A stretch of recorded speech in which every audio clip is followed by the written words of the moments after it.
நந்தகுமார், இந்த விஷயத்தை எப்படி புரிஞ்சிக்க வேண்டியது இருக்கு? ஒன்று, திமுகவை எதிர்க்கக்கூடிய இடம்ன்றதும் அதிமுகவை எதிர்க்கக்கூடிய இடம் அப்படின்றதும் ஆட்சியை கைப்பற்றக்கூடிய இடத்தை நோக்கி நகர்த்தக்கூடிய ஒன்றா தானே இருக்குது. ஆட்சியை கைப்பற்றணும் அப்படின்னா ஒன்று அதிமுகவுடைய தயவு நமக்கு வேணும் அப்படின்ற புள்ளியிலிருந்து அவங்க திமுகவை எதிர்க்கிறாங்களா? இல்லை, நான் அப்படி பார்க்கல. அதாவது எந்த ஒரு கட்சி இன்னைக்கு புதுசாக தமிழ்நாட்டில் ஆரம்பித்தாலும் அவங்க யாரை எதிர்த்து அரசியல் களமாடுவாங்க இன்னைக்கு தேதியிலனா அது திமுகவை எதிர்த்து தான். காரணம் என்னன்னு கேட்டிங்கன்னா 2026 யாருக்கிட்ட இருந்து ஆட்சியை எடுக்க போகிறோங்கிறது தான் இன்றைக்கி புள்ளி.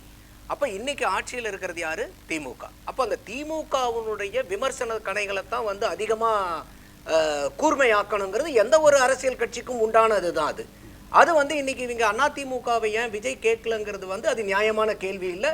அவங்க ஸ்ட்ராட்டஜிக்கலாக டெசிஷன் எடுக்கிறாங்க. இல்லை, இது நம்மளுடைய ஸ்ட்ராட்டஜி, இது நம்ம அவங்களுடைய ஸ்ட்ராட்டஜியை போய் கொஸ்டின் பண்ண முடியாது. இல்லை, அங்கே நான் ஸ்ட்ராட்டஜியை கொஸ்டின் பண்ண நான் கேட்கக்கூடிய கேள்வின்றது அண்ணாவையோ அல்லது எம்ஜிஆரையோ கையில் எடுப்பதன் மூலமாக அதிமுகவினுடைய மைல் டோனாக தான் இருந்து அதனுடைய வாக்கு வங்கியை தான் எதிர்த்து கொண்டு தன்னால் மட்டுமே திமுகவை எதிர்க்க முடியும் அப்படின்ற இடத்தை நோக்கி நகர்த்துவதன் மூலமாக அதிமுகவை பலகீனப்படுத்தலாம் அல்லது அதிமுகவோடு கூட்டணி வைக்கலாம். ரெண்டு புள்ளி தான் அதுக்குள்ள இருக்கும். அந்த ரெண்டு புள்ளியை நோக்கி விஜய் நகர்றாரு. அதுல எனக்கு மாற்று கருத்து இருக்கு. ஏன்னா எம்ஜிஆர்ங்கிறது is a phenomenon till date. அது பாஸ்ட் டென்ஸ் இல்லை, இன்னைக்கும் அது பிரசன்ட் டென்ஸ் தான். அது ஒரு அதிசயம், அற்புதம். அந்த மாதிரி ஒரு எம்ஜிஆரை ரீப்ளேஸ் பண்றதுக்கு நான் போகல. மதுரையில நடந்த தாவேகாவினுடைய 2வது மாநில மாநாட்டுக்குள்ள விஜய் பேசும்பொழுது என்ன சொல்றாரு? அதிமுகவில் இருக்கக்கூடியவங்களே மனம் புண்பட்டுக்கிட்டு இருக்கிறாங்க, அவங்க மனக்கசப்புல இருக்கிறாங்க அப்படின்னு மைல் டோன்ல இருக்கிறாரு. ஆனால் திமுகவை அக்ரெசிவாக எதிர்க்கிற டோன் இருக்கிறார். விஜயோட இந்த 2 குரல் இருக்கு இல்லையா, 2 குரல் 2 விதமான அரசியலை கட்டமைக்குது இல்லையா, அதை பத்தி பேசுறேன். இல்ல, காரணம் என்னன்னு கேட்டீங்கன்னா நான் திருப்பி அதே புள்ளி தான். ஏன்னா இன்னைக்கு ஆட்சியிலிருந்து நீங்க டீசீட் பண்ண வேண்டியது, த்ரோ பண்ண வேண்டியது யார? திமுகவை. அப்போ நம்மளுடைய ஒரே அந்த ஸ்ட்ராட்டஜிக்கலா எல்லா ஃபோக்கஸும், நம்மளுடைய எஃபர்ட், எனர்ஜி, ரிசோர்ஸஸ் எல்லாமே ஒரே மையப்புள்ளியில் அடிப்போம். நம்ம டைலூட் ஆகிடக்கூடாது. டைலூட் ஆச்சுன்னா என்ன ஆகும்? இப்போ உதாரணத்துக்கு விஜய் அவர்கள் அதிமுகவினுடைய ஊழலை பற்றியும் பேசுகிறாருன்னு வச்சுங்க, மக்கள் என்ன சொல்லுவாங்க? ஆமாப்பா, திமுக மட்டுமா பண்ணியிருக்கு, அதிமுக தானப்பா பண்ணியிருக்குது. அப்படி இல்லை, பிரச்சனை அங்கேதான் விஷயம். தாவேகாவினுடைய தலைவர் விஜய் திமுக விமர்சிக்கும் பொழுது ஏன் அதிமுக விமர்சிக்க மாட்டேன்றாரு?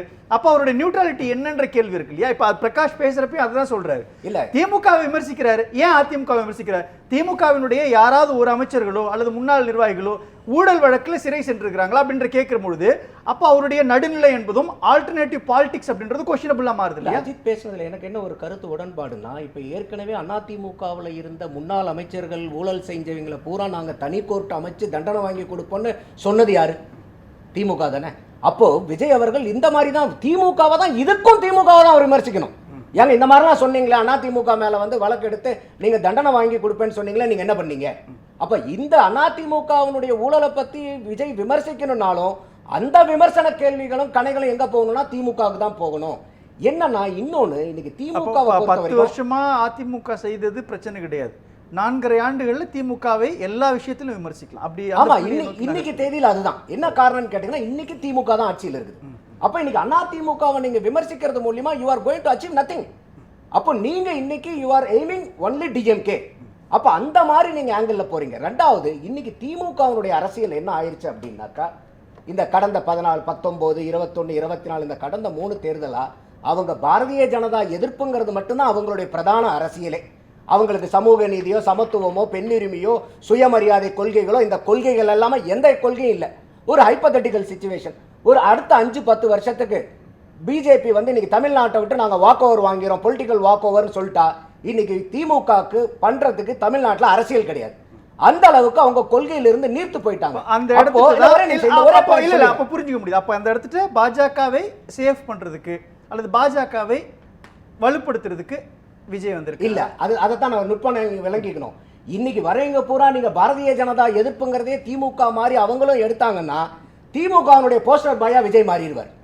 அவருடைய பாரதிய ஜனதா எதிர்ப்பை பயன்படுத்தி திமுக மறுபடியும் அறுவடை செய்ய பார்க்கணும். அதுல விஜய் இங்க ரொம்ப புத்திசாலித்தனமா இருக்காருன்னா அந்த இடத்துல விஜயோட பாலிடிக்ஸ் இருக்குது. ஒண்ணு, பாஜகவை எதிர்ப்பது நானாகத்தான் இருக்க வேண்டும் திமுக ஒரு கட்டமைப்பு உருவாக்கி இருக்கிறார்னா அதன் மேல விஜய் ஒரு தாக்குதல் நடத்துறாருன்னா அப்ப திமுகவுடைய வாக்கு வங்கி உடைக்கிறாரு தானே அர்த்தம். அது மறைமுகமாக பாஜகவுக்கு வேலை செய்யறாரு தானே அர்த்தம். அது ஏன் வந்து விஜய் அவர்களுக்கு தான் ஜெயிக்கணுங்கிற ஆசை இருக்காதா?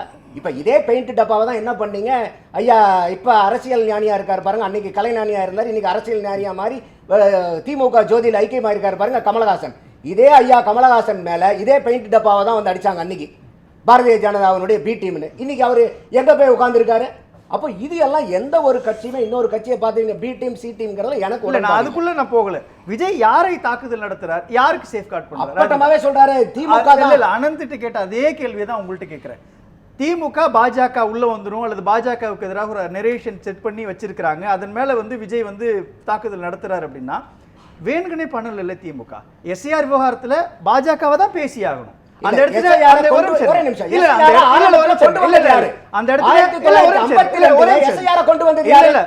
அந்த இடத்துல பாஜக இல்லாமல் காங்கிரஸ் இன்னைக்கு ஆட்சி செஞ்சால் திமுக காங்கிரஸ் தானே விமர்சிச்சிருக்கணும். இப்ப புரியுதா?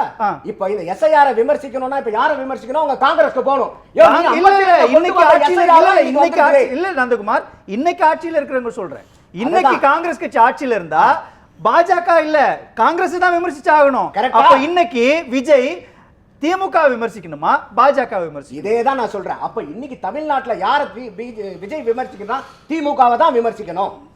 எஸ்ஐஆர் ஏன் சார் திமுக விமர்சிக்கணும்? எஸ்ஐஆர் விஷயத்திலயோ சிஏஏ விஷயத்திலயோ என்ஆர்சி விஷயத்திலயோ பாஜக தானே சார் விமர்சிக்கணும். என்னுடைய கருத்து, தனிப்பட்ட கருத்து, எஸ்ஐஆர் கட்டாயம் நாட்டுக்கு தேவை.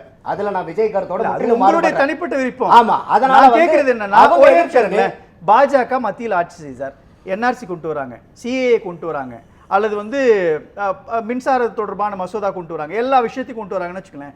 அந்த இடத்துட்ட பிரதான எதிர்க்கட்சியாக இருக்கக்கூடிய தமிழ்நாட்டினுடைய கட்சிகள் யாரை எதிர்த்து பேசணும்? மத்தியில் இருக்கிறவங்களா மத்திய அரசியல் வரும்போது எதிர்ப்பாங்க. இப்ப இதே வந்து 2029 விஜயனுடைய கணைகள் பூரா பாரதிய ஜனதாவை நோக்கி பாயும். ஆனா இன்னைக்கு டார்கெட் எது? இன்னைக்கு ஆட்டம் என்ன? இப்ப இந்த ஆட்டத்தை நீங்க விளையாடுவீங்களா? அதை விட்டு 2029 போன வாரத்துடைய ஆட்டத்தை தான் சார் நான் கேட்கிறேன். போன வாரத்துடைய ஆட்டம் என்ன? 2 ஆட்டம். யாருக்கு அதிகாரம் உண்டு? மசோதாக்களை கிடப்புல போடுறதுக்கு ஆளுநர் ரீசன் சொல்ல மாட்டேன்றாங்க, கால நிர்ணயம் இல்லை அப்படின்னும் பொழுது கால நிர்ணயம் வகுக்கணுன்றதான பிரச்சனை. ஆளுநருடைய அதிகாரம் பத்தியான உரையாடலை மேற்கொள்ளணுன்றதான பிரச்சனை. அதை பத்தி விஜய் பேச மாட்டார் அப்படின்னா அந்த இடத்துல திமுக மட்டும் ஊழல் குற்றச்சாட்டு அப்படின்னு சொல்லி பேசுறதுன்றது ரியல் பாலிடிக்ஸை புரிஞ்சுக்கலன்னு தானே அர்த்தம். இல்ல இது தெளிவா ஒரு அரசியல புரிஞ்சுக்கிறாருன்னு நான் பாக்குறேன். இன்னைக்கு அந்த சஜஷன்ஸ் கொடுத்தது, ரெக்கமெண்டேஷன் கொடுத்தது பூரா யாரு? செஷன்ஸ் கோர்ட்ல இருக்கக்கூடிய ஒரு ஜட்ஜா? கான்ஸ்டிடியூஷனல் பெஞ்ச் கொடுக்குது சார். அதுவும் அந்த क्वेश्चंस 14 क्वेश्चंस கேட்டது யாரு? நானா? நந்தகுமாரா? பிரசிடென்ட் ஆஃப் இந்தியா கேக்குறாங்க. அவங்க கேட்ட கேள்விக்கு தெளிவா வந்து அவங்க ரெக்கமெண்டேஷன் சஜஷன்ஸ் கொடுக்கும்போது இப்ப விஜய் பேசினா அதெல்லாம் மாறிடுமா? இப்ப திமுக பேசினா அதெல்லாம் மாறிடுமா? என்ன நியாயம்? அப்போ சும்மா இப்ப திமுக வந்து எந்தெந்த கோர்ட்ல எல்லாம் பாரதிய ஜனதாவை எதிர்க்காங்களோ அதே கோர்ட்டுக்கு வந்து விஜய் கூட நின்று எதிர்க்கணும்னா அதை தான் சொல்ல வரேன். அந்த மாதிரி ஸ்டாண்டை எடுத்தாருன்னா விஜய் திமுகவுடைய போஸ்டர் பாய் ஆயிடுவாரு. அதுல விஜய் தெளிவா இருக்காரு. அப்ப நம்ம இந்த இடத்துல போய் மாட்டிக்க கூடாது, நம்ம நம்மளுக்கான அரசியலை வைக்கணும். அப்போ இந்த எஸ்ஐஆர் எதிர்க்கிறாங்க இல்லையா திமுக, எதுக்குதா இல்லையா? அப்போ இந்த திமுக இருக்கவங்க பூரா இன்னைக்கு யாரை போய் கேட்கணும்னா ஐயா நேரு அவர்களை போய் கேட்கணும். ஏன்னா ஐயா நேரு அவர்கள் தான் சொல்றாரு, இது துரிதமா நடத்திட்டு இருக்கோம், செவ்வனே நடத்திக்கிட்டு இருக்கோம், 95% வந்து ஃபார்ம் எல்லாம் டிஸ்போஸ் பண்ணியாச்சு, இதுல என்ன பிரச்சனை இருக்குது, நீங்க வேணாலும் வாங்கன்னு இன்னைக்கு கூப்பிட்டு இது நல்லபடியா தானே நடந்துட்டு இருக்குன்னு விளக்கம் கொடுக்கிறது யாரு? ஐயா நேரு. அப்போ இவங்க எஸ்ஐஆர் எதிர்க்கிறவங்க திமுக காரங்க பூரா யாரு வீட்டுக்கு முன்னாடி போய் நிக்கணும்னா பாரதிய ஜனதாக்காரங்க வீட்டுக்கு போய் முன்னாடி நிக்க கூடாது, ஐயா நேரு அவர்கள் வீட்டுக்கு முன்னாடி போய் நிக்கணும். அப்போ நீங்க இந்த புள்ளையும் கிள்ளி விட்டுட்டு தொட்டிலும் ஆட்டுற கதை இருக்கு பாருங்க. அப்ப இன்னைக்கு எஸ்ஐஆர் வந்து நீங்க இப்ப அதே ஸ்டாலின் ஐயா அவர்கள் என்ன பண்றாரு? எஸ்ஐஆர் கண்ணும் கருத்துமா கவனிங்க, ஒரு ஓட்டும் விட்டு போக கூடாது சொன்னாரா இல்லையா? அப்ப எஸ்ஐஆர் வேண்டாம், நாங்க இந்த ஹோல் எக்ஸர்சைஸே நிராகரிக்கிறோம் நீங்க சொல்லிருக்கலாம்ல. பேசலாம். அப்ப இதெல்லாம் ஒரு கட்சி ஆதரிக்கிறதா தேவையா தேவையில்லை? இந்திய நாட்டுக்கு வாக்காளர்களுக்கு இந்த எக்ஸர்சைஸ்லாம் தேவையா இல்லையாங்கிறதா முக்கியம். ஒரு குறிப்பிட்ட அரசியல் முக்கியம் இல்லை.